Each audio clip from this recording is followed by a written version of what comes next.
Ne vous êtes-vous jamais réveillé en sueur, en pleine nuit, sortant d'un cauchemar où quelque chose essayait de vous dévorer?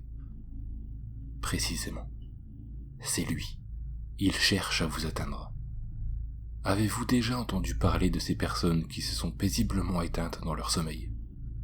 Il n'y a rien de paisible là-dedans. C'est juste qu'il a réussi à les atteindre. Et qu'eux ne sont pas parvenus à se réveiller à temps. Maintenant, laissez-moi vous faire part de mon expérience. Il y a 2 jours, je me suis réveillé avec, comme qui dirait, une paralysie du sommeil. Et j'ai fait ce rêve, avant de me réveiller. Et j'étais dans un endroit obscur, et il me poursuivait. Il a failli m'avoir.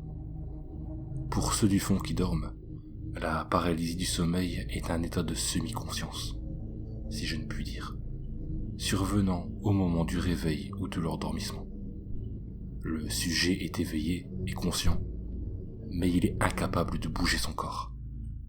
J'ai fait quelques recherches et je suis tombé sur le témoignage d'un type. Je le croyais illuminé et j'ai fait le rapprochement avec ce que j'avais vécu auparavant. Il parlait d'un démon dénommé Elias, qui dévore votre âme pendant votre sommeil. Je suis épuisé. La caféine ne me tiendra pas réveillé éternellement. J'ai conscience que si Elias m'a laissé filer une fois, il ne me ratera pas la seconde. On dit que l'être humain peut vivre 11 jours sans dormir. Ça fait 5 jours que je n'ose pas fermer l'œil.